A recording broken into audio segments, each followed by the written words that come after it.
सुप्रभात। आप लोग heat stroke, water crisis, heat आदि जैसे शब्दावलियों से निश्चित रूप से परिचित होंगे, लेकिन आज वर्तमान का जो सबसे बड़ा मुद्दा है वो हीट आइलैंड का है, यानी ताप द्वीप का है। और हीट आइलैंड का इफ़ेक्ट कैसे होता है, यानी ताप द्वीप प्रभाव क्या होता है, इस पर हम थोड़ा सा चर्चा करेंगे।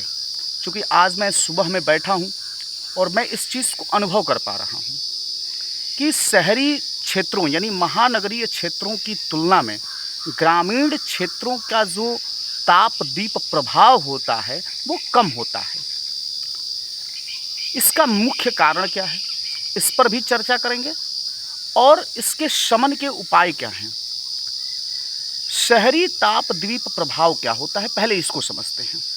शहरी तापद्वीप प्रभाव का मुख्य कारण मानवीय गतिविधियां तथा साथ ही साथ निर्मित वातावरण इसका मुख्य कारण होता है।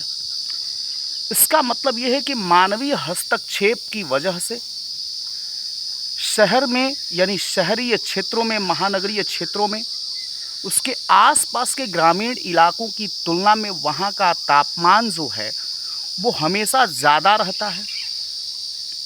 हमेशा ज़्यादा रहता है, यानी अर्बन और रूरल की तुलना किया जाए तो अर्बन टेम्परेचर और रूरल टेम्परेचर में अगर डिफरेंस किया जाए तो यहाँ पर अर्बन टेम्परेचर हमेशा ज़्यादा होता है।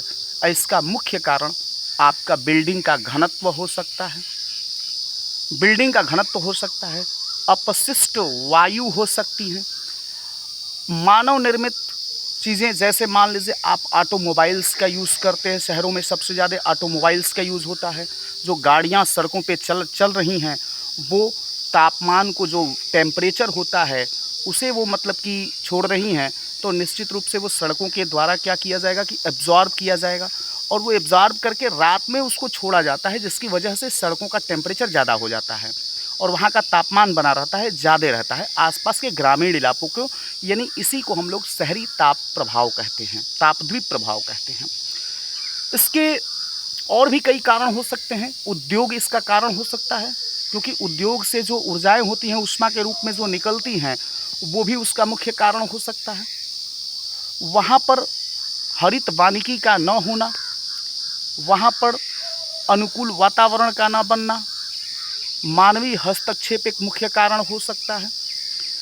बिल्डिंग का घनत्व, अपशिष्ट वायु, उसके साथ ही साथ यानी बिल्डिंग के घनत्व की अगर हम बात करें तो जैसे आप बिल्डिंग के घनत्व यानी ज़्यादा घनत्व होगा बिल्डिंग का, या फिर जनसंख्या ज़्यादा होगी, या फिर आपको जो एयर कंडीशंस का प्रयोग कर रहे हैं उससे जो ऊष्माएँ निकल रही हैं, विभिन्न प्रकार के इलेक्ट्रॉनिक गैजेट्स का प्रयोग कर रहे हैं जो प्रकृति के विरुद्ध है, यानी प्रकृति के खिलाफ है, नेचर के खिलाफ है, तो निश्चित रूप से वहाँ का तापमान को वो रेज़ कराएगा और इससे भविष्य में भिन्न भिन्न प्रकार के मतलब कि डिजीज़ पैदा होंगे और आपके शरीर के लिए हानिकारक होगा।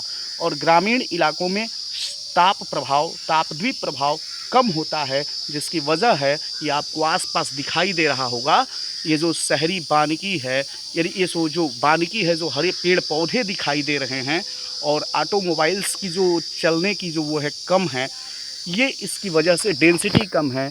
यहाँ के जो घर हैं, बिल्डिंग का घनत्व यानी कि जो कॉम्पैक्ट संरचना है बिल्डिंग की वो सही है, यही मुख्य कारण है। अच्छा, इसको शमन करने के भी कई उपाय हो सकते हैं। इसको शमन भी किया जा सकता है। पेड़ पौधों को अधिक से अधिक लगाएं। अभी 5 जून को विश्व पर्यावरण दिवस था। अधिक से अधिक पेड़ पौधों को लगाने से प्रकाश संश्लेषण की क्रिया होगी। जो तरंगे होती हैं, जो सूर्य के द्वारा जो तरंगे होती हैं, आती हैं, जो अवशोषित किया जाता है, पृथ्वी पर स्थित जो भी चीज़ें हैं उसके द्वारा अवशोषित किया जाता है, तो रात में उसका इमिशन भी किया जाता है, उत्सर्जन भी किया जाता है। और यह उत्सर्जन तो हो रहा है, लेकिन कार्बन की अधिकता की वजह से, अधिक कार्बन यूज होने की वजह से